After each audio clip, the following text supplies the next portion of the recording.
Americans are in a bad mood about the economy. Republicans, Democrats, independents, they are telling pollsters that they feel miserable. Now, I can give you all the reasons why the economy is in very good shape. Employers are still hiring, wages are outpacing inflation. Even today, news that inflation was up just over 3% compared to a year ago. Really good news.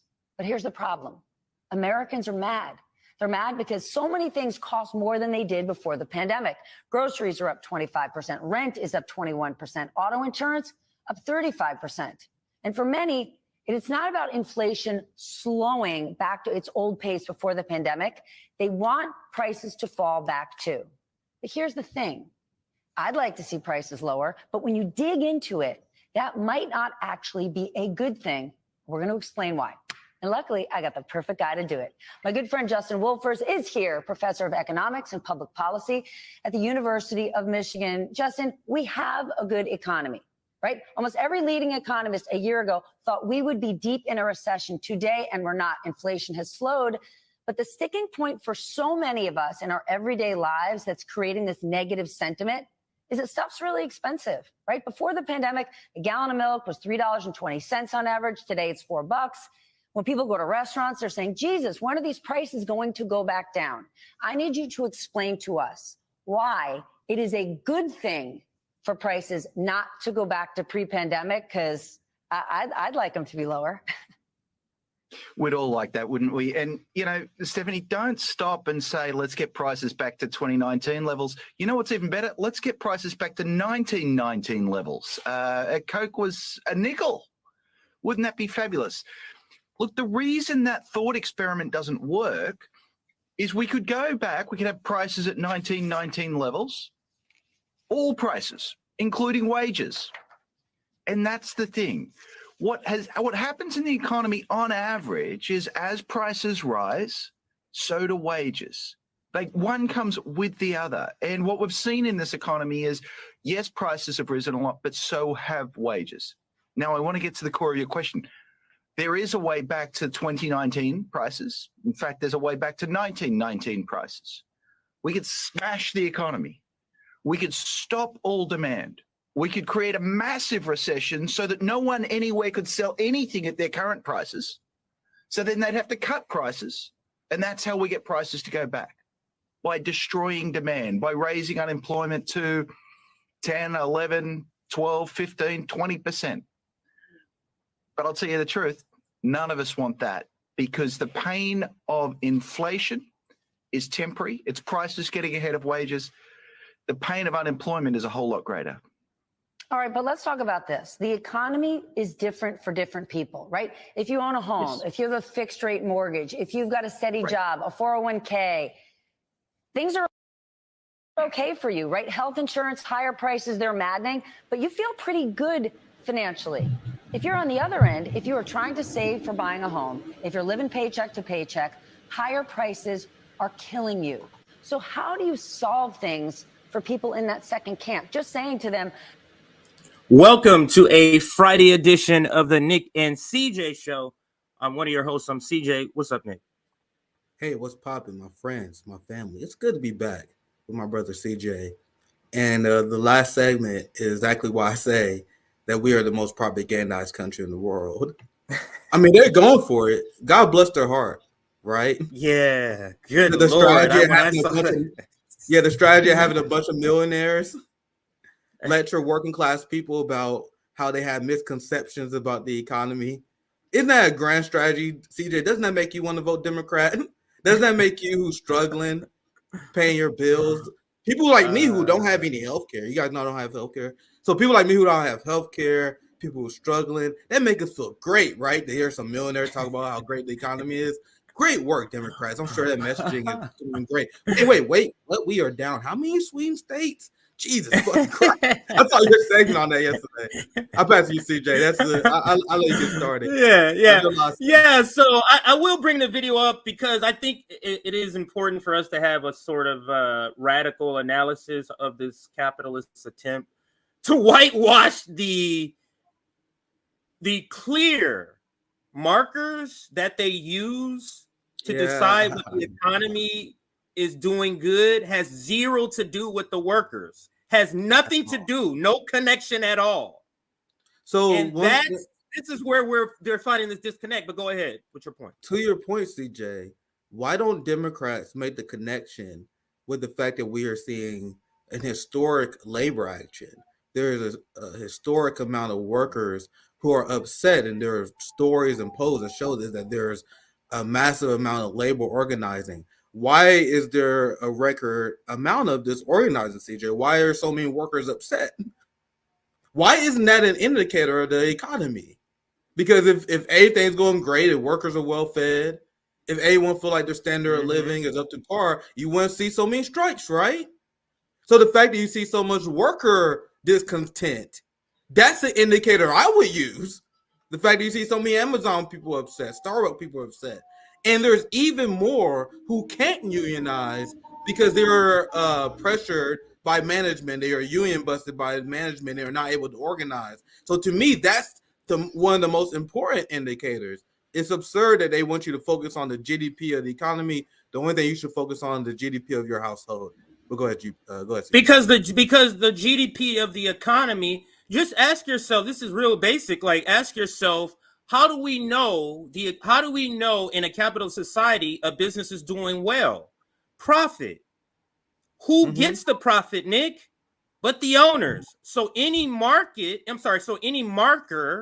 that is telling you profits are up is only telling you what the owner is getting, what the owner is feeling in the economy. How the hell does, and just this is what they're trying to get us to do, Nick. The economy in our own house. We are unhoused. But the stock market is going off the roof. We're supposed to answer that question as if our own economy has no basis in us answering that question. And that's what they're trying to get us to do. But the reason I needed us to focus in on this guy, and I needed to find this clip because right before this clip was several days old. And I'm so surprised that not even Case Study caught this shit. It's insane what he says here. Especially what he says about, why don't we? Because you can tell that he doesn't have a good argument in the way that he starts it. Anytime somebody starts it with trying to be and flip it as if it's just ridiculous, like anytime that's an indication that, hey, I don't have much to say. I can say that's going to combat the reality here. So I'm going to give it a try. And that's what he does here. But we have to analyze this. But go ahead. And these segments have been on overdrive recently. Like, they do at least one or two of these segments almost every morning Joe segment now. And you guys think it's a coincidence they have a bunch of millionaires to gaslight their audience that the economy is so well when the economy is one of the number one indicators of voters and there's an election coming up in the next year? You think that's a coincidence? And this is why I say that we have the most sophisticated form of propaganda, because how exactly does this work? I just saw a segment on CNN about this. You see articles about New York Times, Washington Post. You see, so is it like how do they coordinate this? So it's extremely sophisticated. These people that are planning these positions, they know it's election time. It's time to start gaslighting workers again. So and we are still 10 months away from the election next year. Wait until next summer how unbearable CNN, MSNBC, New York Times, and Washington Post is going to be. It's going to be terrible. What I was saying, you was just alluding. The reason I said, "Oh my God," is because I can't believe we was thinking the same thing. But damn, what were you just saying when you said that? I was saying, because I'm seeing both sides of this. It's weird how they go, the economy is doing good. What are you talking about? And then they do segments like where they talk about how mortgage prices are up and it's not going down. And I was just watching a segment on MSNBC where they were talking about how inflation can affect everything but housing cost. And they were saying how that is the tricky part of inflation. We can't affect that because in order to affect housing costs, that's year over year. So it takes a long time. You know what I'm saying? Have you ever seen a landlord, Nick, go, hey, you know that $2,000 a month you spend, I'm gonna go ahead and knock it down to $1,500. That's what I'm gonna go ahead and do. That never happens. You get what I'm saying? It never goes in the opposite sort of direction. But I do want to show some more of this video and give an analysis of this, of what he says here, because it's important that our community goes back and take what we're gonna the analysis we're gonna have on what he says here and go back and tell people about, because other people aren't getting our analysis, but they're hearing this guy. Professor of economics. We gotta know what our enemies are saying too. At the University of Michigan. I shouldn't have started. Justin, no, you good. Let's keep going. I'll just say we gotta know what our enemies are saying. That's why it's important to know this. This is the demented mind of the smiley face side of capitalism, fam. Remember, the liberals are supposed to be the gentle side of capitalism, the one that social democrats prefer. But this is their ideology. Their ideology is to gaslight the workers too. Now imagine what the frown side of capitalism, the fucking Sean Hannity side of capitalism. They don't give a fuck. They're not even looking at worker indicators. But let's continue, TJ. We can get to the segment. Yeah. Now, if we were writing, if Hollywood was writing a movie where this segment was in the movie, is somehow I believe the actor and the character will be written to look exactly like this guy looks right here. And I'll explain what I mean after he speaks, because it's almost like he checks the boxes of what they're trying to, you get what I'm saying? He looks smart, but not rigid. You get what I'm saying? He's not like coming here to give data points. He's just giving sort of vibes about what the economy is doing. But let's listen. I'm going to stop it a couple of times when this economic analysis that he gives here. We have a good economy, right? Almost every leading economist a year ago thought we would be deep in a recession today, and we're not. Inflation has slowed. But the sticking point for so many of us in our everyday lives. I was just going to stop it there too. Go ahead. Economists thought we was going to be in a recession this time, and we exceeded expectations. You know they use that as a filler when they have nothing good to tell you. Some random jackoff said something's going to be great, and now it's slightly worse. So hey, we kind of near that. So hey, come on, man. Like, capitalists set expectations low, and then they pat themselves on the back for not even exceeding that. They're like, oh, we almost did it. We almost set the low expectations we set for ourselves. Absurd. Let's continue. But recession is really about holding back workers, because if you think about it, and then let me say it this way. Aren't we always in a recession, Nick? Haven't you been in a recession for several decades, sir? Like workers live in a constant state of recession. What does it mean when you don't have healthcare? Like, I have people in my family. I've been careful because they don't want me to talk about it. But I have people in my family that have garnishments, like people close to me, something that really impacted like my mental health and our family. Like, someone really close to me had their paychecks garnished because of medical debt. And you guys know why I hate privatized healthcare and the capitalist mode of production. Like, and that's multiple people in my family that had this happen to them. So how do you even label that as your economy? Recession when you're getting your fucking wages garnished? You beyond recession at that point. And my healthcare plan is eat vegetables and don't get injured and don't get sick. That's my plan. How do you even define that in economics terms, right? Well, let's continue, CJ. Right on. It's creating this negative sentiment is that stuff's really expensive, right? Before the pandemic, a gallon of milk was $3.20 on average. Today, it's $4. When people go to restaurants, they're saying, Jesus, when are these prices going to go back down? I need you to explain to us. Oh, my bad. I misspoke slightly. It doesn't change what I said, but I said it as if this segment was a segment saying the economy's doing good. This is what you're seeing. You're seeing them saying both sides of the equation. This is a segment not saying the economy's doing good. It's saying, yeah, prices are high, but saying that we don't want prices to go down, which is so freaking absurd. But let me let him get this out, and then we can comment on his words. To us, why it is a good thing for prices not to go back to pre-pandemic, because I'd like them to be lower. We'd all like that, wouldn't we? And, Stephanie, don't stop and say, let's get prices back to 2019 levels. You know what's even better? Let's get prices back to 1919 levels. Coke was a nickel. Wouldn't that be? So you understand this is a short little propaganda report. Is very important because what this tactic is doing is it's almost giving it a conspiracy theory stamp.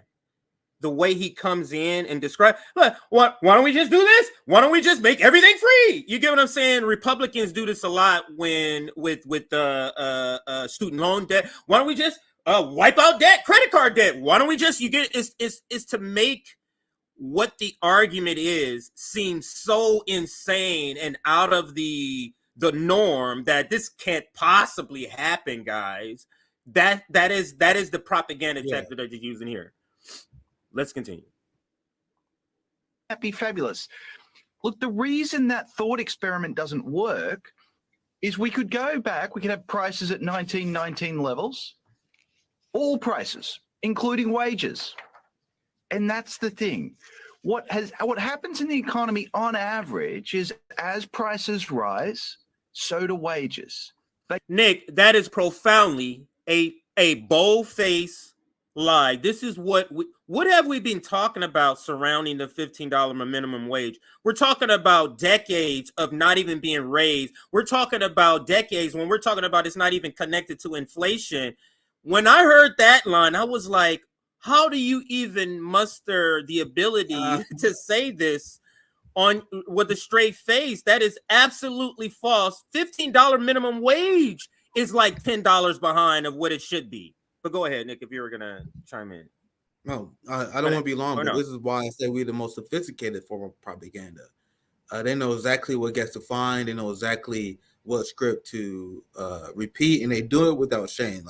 Like you're not embarrassed repeating this garbage, but like you said, look at these.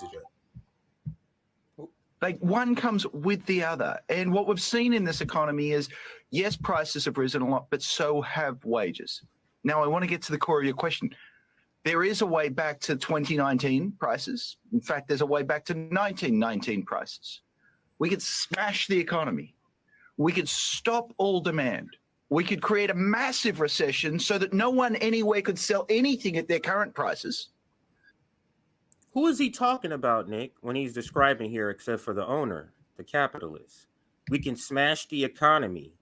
Nick, do you know the UAW says this all the time when in their negotiation, when they were ramping up to their negotiations, and people would say, what about unions? What about, they're going to have to raise the prices because they got to compete. And he was like, they could double our salary and not raise the prices a penny and still make billions. The idea that, go ahead. No, go ahead.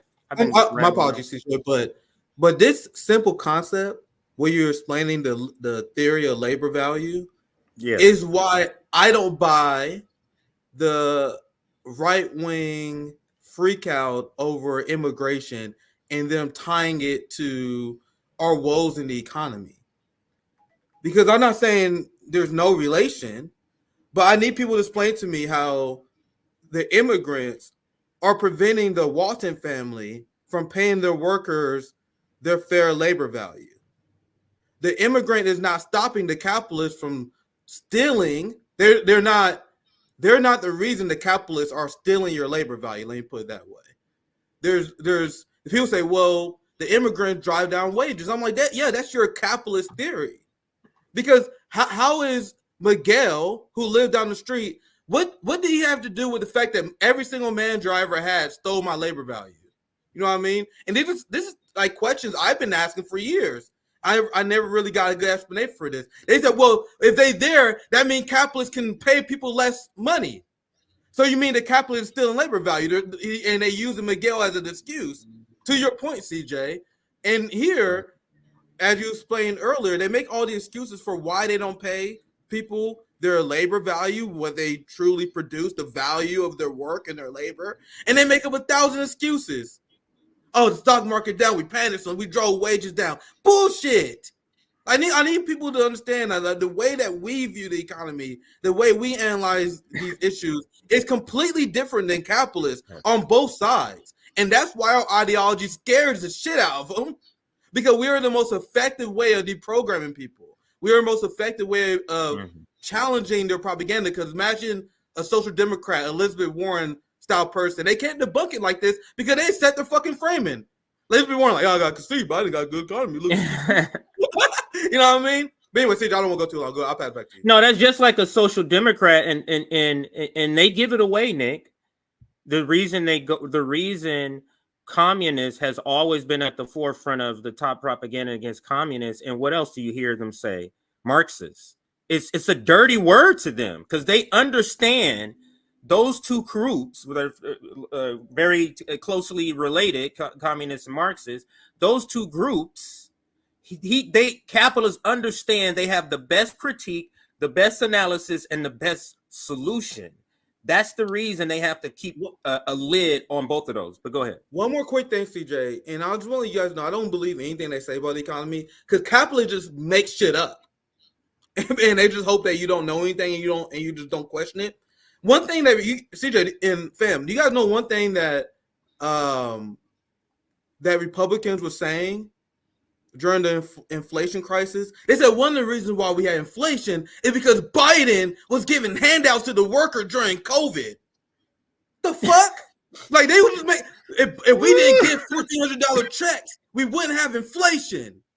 And then a year before that, if there wasn't an minimum wage increase over there, we wouldn't have inflation. If it wasn't for this union organizing over there, it wouldn't be for inflation. It's funny how everything that they blame inflation on is thing that help workers. And it's something I noticed for a while. They have no explanation for inflation. So during the time we had massive inflation, we talked about how there were massive corporate greed in the oil companies that were making massive profits as people were paying a ton at the pump. And then they're like, oh my God, this is because of Joe Biden's horrible policies. It's because of this horrible policy. No, because the gas companies and the people who run it is squeezing the consumer to maximize profit, which is why capitalism is a system that enables more individual private capitalist taxes on the workers, because we was giving price gouge because capitalists being good business people. Like it was a great move. Like capitalists, oh my God, these immoral fucking oil people. No, nigga, why wouldn't you do what they did?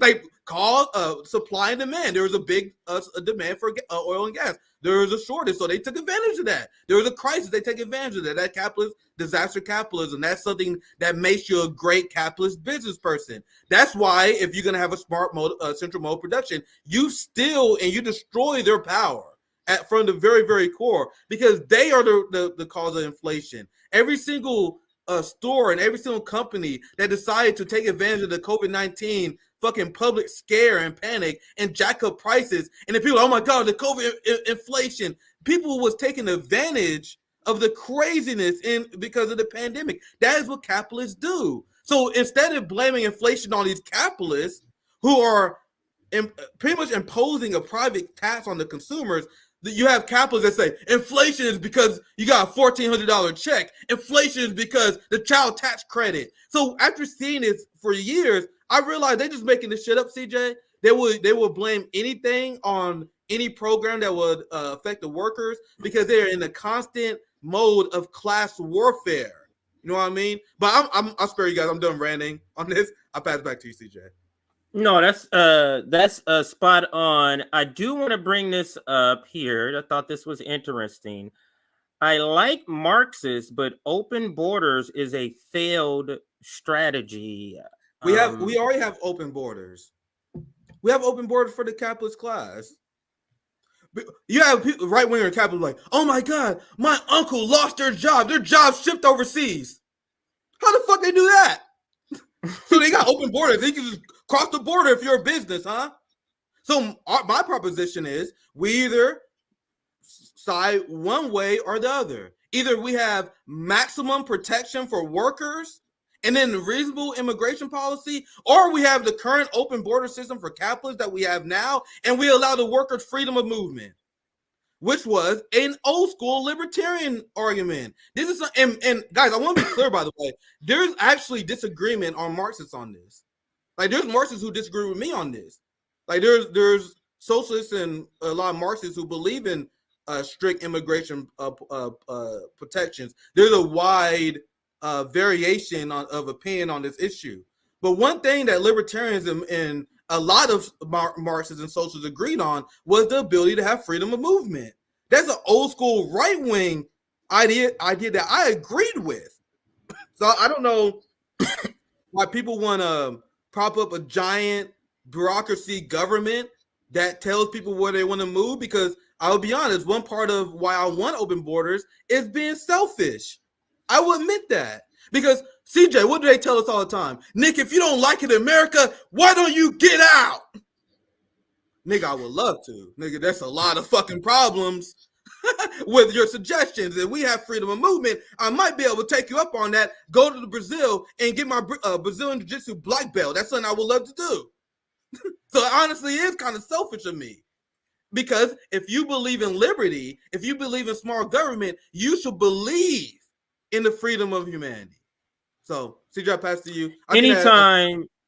Anytime somebody, I'm just going to say this from my indigenous ancestry, anytime somebody says, if you don't like it, get out, I look at them the same way we would look at a Zionist telling a Palestinian that. If you don't like it, get out. What? You the one that need to fucking get the fucking...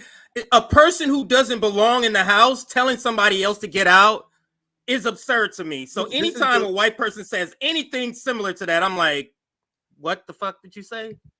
This is not even your fucking house, bro. The fuck? Oh, you want to go back there? Then we can't go back that far.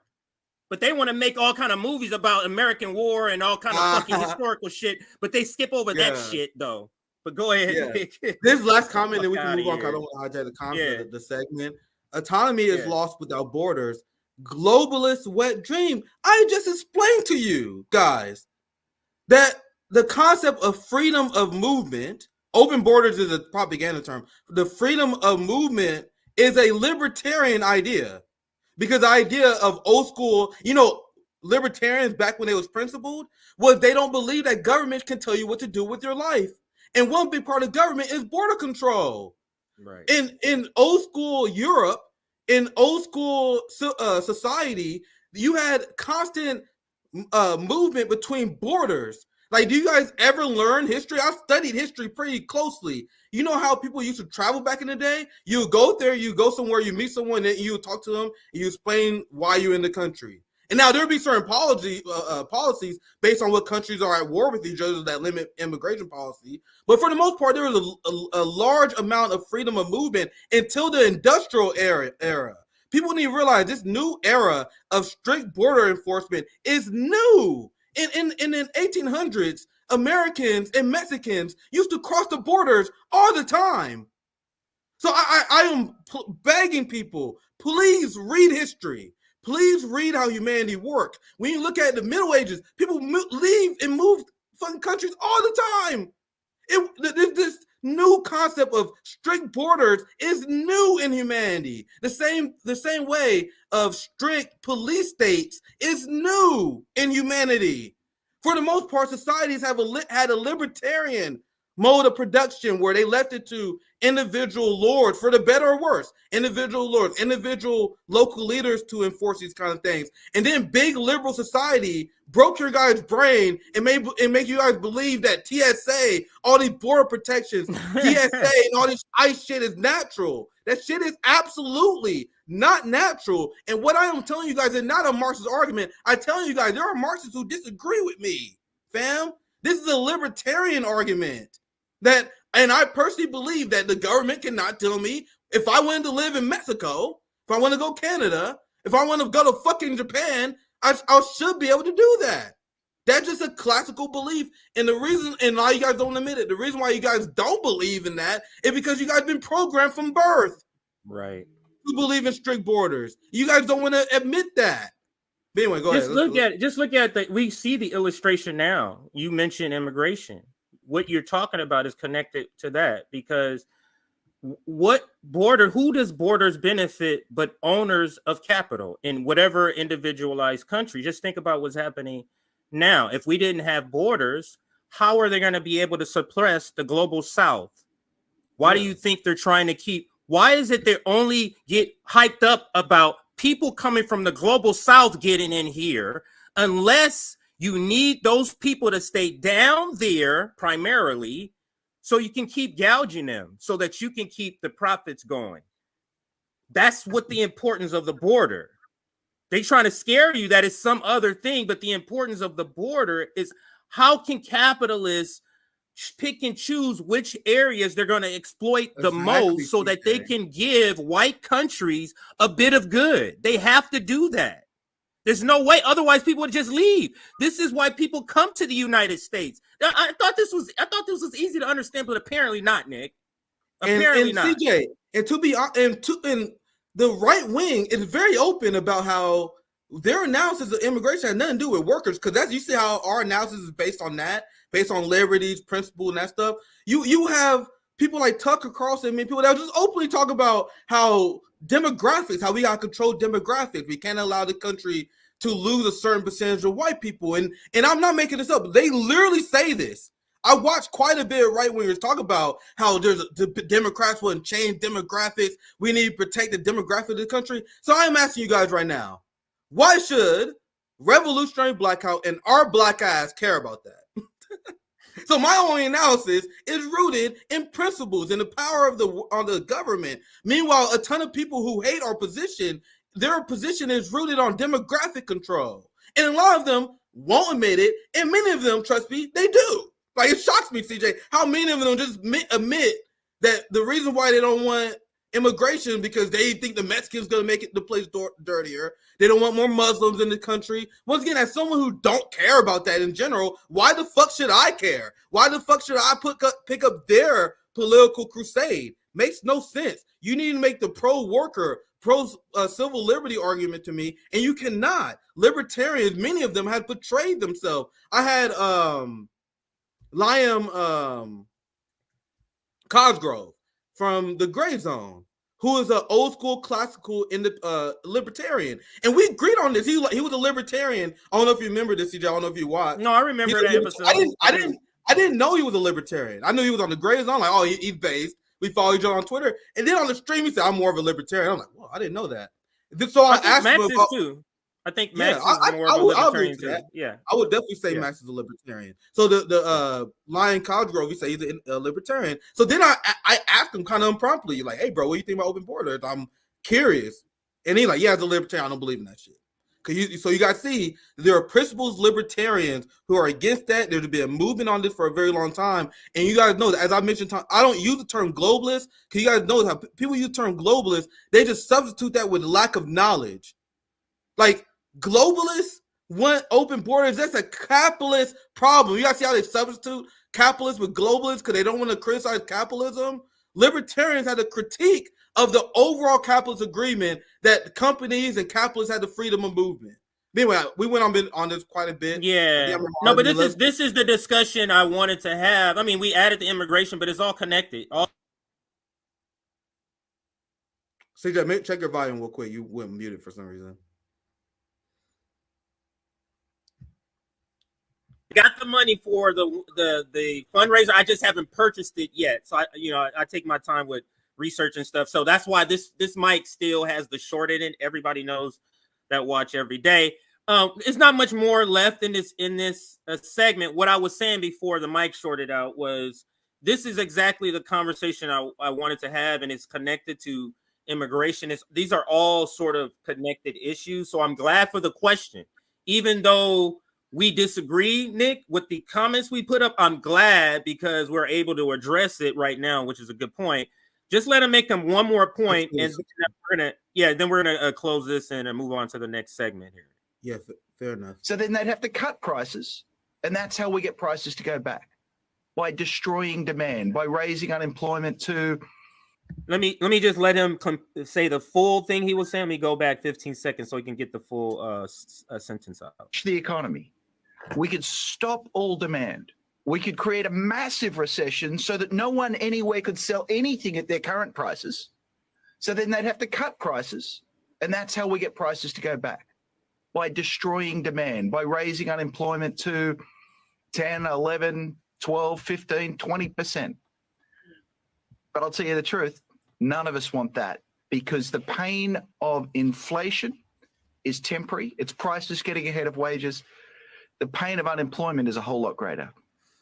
So there is another way to fix that. It's not just that way. It would be, for example, the billions upon billions that Amazon made instead of making. How about cutting 100 of the billions that it made? 100 billion, for example, you take and you cut prices across the board on every item until that $100 billion pool is gone. That's one way to lower price. You see how capitalists they always, any issue in capitalism where they want to affect and they manipulate the stock market and manipulate everything. Everything is always put on the worker, from a recession to unemployment. And understand, unemployment is induced. You don't think all of a sudden the company just realized, oh, these 10,000 workers, we don't need them anymore. Like, you think all of a sudden that happens? No, these are strategies to manipulate something in an economy. Usually it's inflation. Sometimes it's like interest rates and so on. But I digress. Let's let him make this final point, and then we'll move on, unless you had a point there, Nick. Yeah, we move on. Yeah. All right, but let's talk about this. The economy is different for different people, right? If you own a home, if you have a fixed rate mortgage, if you've got a steady job, a 401k, things are okay for you, right? Health insurance, higher prices, they're maddening, but you feel pretty good financially. If you're on the other end, if you are trying to save for buying a home, if you're living paycheck to paycheck, higher prices are killing you. So how do you solve things for people in that second camp? Just saying to them, man, it's not a recession, you should feel good. That doesn't work. It doesn't work. Look, you make a really important point, which is I was just describing averages, and each of us is different. A beautiful flower. One of the things that's really important about this current expansion is the first expansion in my lifetime in which people in the lower half of the income distribution are getting larger wage rises. So in fact, this is the first time in decades pay rises are going to those who need them the most. You know where they're not going? They're not going to the highly educated upper middle class, amongst which journalists Jesus fucking Christ. Oh, Jesus fucking Christ. I was going to let it play to the, I was waiting to hear you, Nick. Literally, I had no cue, no word cue. I'm like, I'm waiting to Nick go off. That's when I know the cue is to stop. Jesus fucking Christ. Play that part again, because I know I probably interrupted it, but holy shit. Go back 10 seconds. That's a good way to end the segment on that crazy shit. Let's get to the plan. It's just more of this nonsense. Yeah. Holy shit. Oh, man. God. Yes. Are getting larger wage rises. So in fact, this is the first time in decades pay rises are going to those who need them the most. You know where they're not going? They're not going to the highly educated upper middle class, amongst which journalists are dramatically overrepresented. So for a large number of people, the reality is that they're doing better. They're actually doing better than just keeping up. They're getting ahead. For you, Stephanie, I bet you're kind of finding it hard to get someone to clean your house. It might be a little more expensive than it once was. I'm not saying you don't do it yourself. Yeah, we can stop it right here. Yes, when a price changes, two things happen. One second. The buyer feels worse. I but the want to seller say feels happier, and that's what we're seeing right now with low wage labor. He said the buyer feels worse, but the seller feels happier. At least he's admitting it right there. But you notice he didn't answer the question. How do you address the people who are at the bottom? He never sort of addresses that, except to say wages are going up. That's what they keep telling us. But your wages are up. Sir, with my wages up, I'm telling you shit's too damn high. And all your response is wages are going up. That's it, Nick. But go ahead. I know you're going to chime in. One of the reasons why I learned martial arts because I hate bullies. I'm proud of myself for being someone who studied the bullies multiple times in my life. So as someone who hate bullying, I would say this guy need to be stuffed in a locker more than probably anyone else. This guy need to be stuffed in a locker. He need his lunch money stolen. This is what happens. Now on a more serious note, the reason why I believe this is important to cover, one of the reasons why we're the most propagandized country in the world, is because this is blatant psychological manipulation and abuse of the working class. So these segments are not only here just to trick people into voting for Joe Biden and pretend that the current establishment is doing fine. It's here to shame the people who are feeling like they're being left behind on the economy. It's for the people who feel like they can't get ahead. I told this story 1,000 times. I'll spare you guys. I had a conversation with my cousin. One of the people that I allowed crash in my house. Like, I allowed multiple people in my family to live in my house. And one of the most depressing conversations I had in recent memory was when he was like blaming me, like, man, I don't know why I keep fucking up, man. I don't know what the hell's going on with me, man. I'm sorry I had to live it. Pretty much he apologized. I had to live in my place. It was a very depressing, self-depreciating conversation. And I'm like, bro, you worked 2 jobs. It's like, what the fuck? Why are you pretending it's your fault? You work hard. And because he kind of implied, like, man, if only I could do something more. Like, bro, you worked 2 jobs. You can't even afford a place. That's not your fault. The system is crushing you.